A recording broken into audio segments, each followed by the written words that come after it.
जय Hind. This is Madhav Prasad Tripathi, owner of Sainik coaching centre. Computer fundamental day 29 का हमारा मेन टॉपिक है आज difference between RAM and ROM. Most important chapter है, video के अंत तक जरूर बने रहिए। और ये दोनों में डिफरेंस क्या होता है थोड़ा सा डिटेल में समझेंगे इसको। रैम रैंडम एक्सेस मेमोरी, यानी RAM is stand for random access memory. नाम से ही पता लग रहा है कि रैम एक ऐसा मेमोरी है जो स्थिर नहीं होता, और रोम रीड ओनली मेमोरी, जिसे सिर्फ पढ़ा जा सकता है, आप उसमें कुछ अमेंड नहीं कर सकते, लिख नहीं सकते। ये एक छोटा सा डिफरेंस है, लेकिन डिफरेंस को डिटेल में जानने के लिए मैं आपको बता दूं, एक छोटे से एग्जांपल से समझ जाएंगे आप। जब भी आप मोबाइल चलाते हैं, काम कोई भी हो, आपका फिंगर पड़ता है कहाँ? व्हाट्सएप पे। अगर व्हाट्सएप पे आप काम करना शुरू किए तो क्या आप जानते हैं कि किस मेमोरी में आप काम कर रहे हैं? रैम में कर रहे हैं। कहाँ कर रहे हैं? रैम में।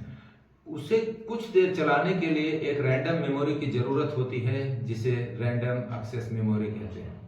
लेकिन जब वो बंद हो जाता है, या व्हाट्सएप चलाने के लिए आपको व्हाट्सएप इंस्टॉल करना पड़ता है, आप एक बार उसे इंस्टॉल कर लेते हैं और मोबाइल स्विच ऑफ कर दें, उसके बाद अगर आप ऑन करें तो आप ही बताएं उसमें व्हाट्सएप शो करेगा कि नहीं? बिल्कुल सही, शो करेगा। शो करेगा, इसका मतलब वो किस में है? रोम में, रीड ओनली मेमोरी। एक ऐसी मेमोरी है जो डाटा को स्टोर करके रखती है। इसके डिफरेंसेस डिटेल में जानेंगे और स्लाइड के जरिए जानेंगे, पॉइंट टू पॉइंट जानेंगे।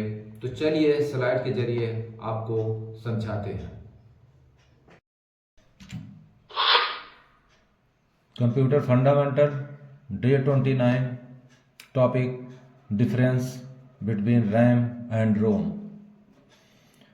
सबसे पहले रैम को देखते हैं।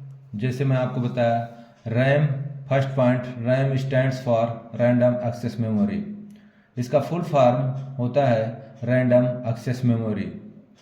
Next, RAM is use to store data that computer is currently using. इसमें जो आप डेट अमेंड करते हैं, कभी भी जो डेट आपको शो करता है कंप्यूटर में, वो कहाँ पे? रैम में। ठीक है, RAM is use to store, ये स्टोर करता है उसे। Next, here the data can be written and read. यहाँ पर डाटा, मैं पहले भी आपको बताया कि इसमें डाटा आप रिटर्न कर सकते हैं, लिख भी सकते हैं और पढ़ भी सकते हैं। Next, it storage data temporarily. यह डाटा को, इट स्टोरेज डाटा टेम्पोरली, या डाटा को टेम्पोरली करता है स्टोर। कैसे टेम्पोररी करता है? जैसे ही आप कंप्यूटर स्टार्ट करते हैं, कुछ भी लिखना शुरू करते हैं, वो तुरंत सेकेंडरी मेमोरी से आपको प्राइमरी मेमोरी में लाता है, और प्राइमरी मेमोरी में ही आपका रैम होता है। तो जो आप काम करते हैं वो कहाँ करते हैं? रैम में करते हैं। अब ये टेम्परेरी क्यों है? क्योंकि जैसे ही अगर मान लीजिए लाइट चले जाए, या आपका यूपीएस सपोर्ट ना करे और आपका कंप्यूटर ऑफ हो जाए, तो जो डाटा आपने बनाया, चाहे वो लेटर हो, चाहे वीडियो एडिटिंग कर रहे हैं, वो आपका गायब हो जाएगा, दोबारा मिलने वाला नहीं है। इसीलिए इसे रैम बोलते हैं। नेक्स्ट पॉइंट,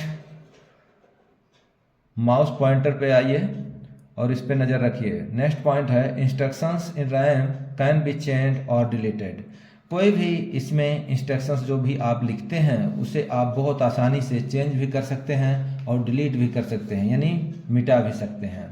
ठीक इसी का अपोजिट है ये आपका रोम, जिसका फुल फॉर्म होता है read only memory. ROM stands for read only memory. ROM is used to store data which is required to operate the computer system. ये डाटा को स्टोर करता है जिसकी आवश्यकता होती है कहाँ? कंप्यूटर सिस्टम में ऑपरेट करने के लिए। Here the data can only be read. मैं आपको पहले ही बताया कि इसमें डाटा आप सिर्फ पढ़ सकते हैं, अमेंडमेंट नहीं कर सकते।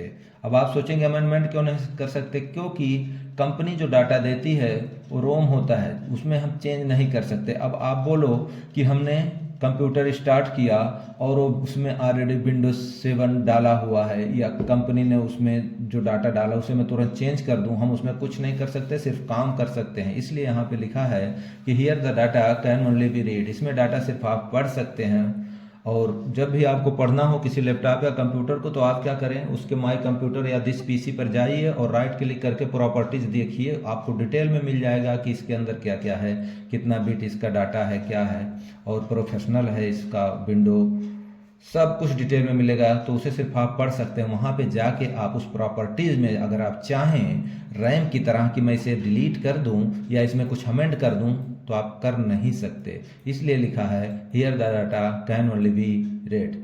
इसमें डाटा सिर्फ पढ़ा जा सकता है। इट स्टोरेज डाटा परमानेंटली, और ये डाटा परमानेंटली स्टोर करता है। इसमें जो डाटा होता है वो परमानेंट ही रहता है, इसलिए परमानेंटली बोलते हैं। जबकि आपके रोम में टेम्परेरी रहता है। टेम्परेरी कैसे रहता है वो मैं आपको पहले ही एक्सप्लेन कर दिया। Next point, instructions in ROM can not be change. इसमें जो भी डाटा हो वो आप चेंज नहीं कर सकते, वो भी मैं ऑलरेडी आपको बता चुका हूँ। उम्मीद करता हूँ आपके समझ में आ गया होगा। अब इसका आप एक स्क्रीनशॉट लीजिए और इसके डिफरेंस को ज़रूर याद करिए, क्योंकि अगर ये आप याद करते हैं तो कॉम्पिटिटिव एग्ज़ाम और कोई भी तिरुपति जैसी एग्ज़ाम्स को बहुत आसानी से फेस कर सकते हैं। उम्मीद करता हूँ ये यूट्यूब कॉन्सेप्ट आपको पसंद आया होगा, और पसंद आया हो तो लाइक, शेयर और सब्सक्राइब करना ना भूलें। जय हिंद।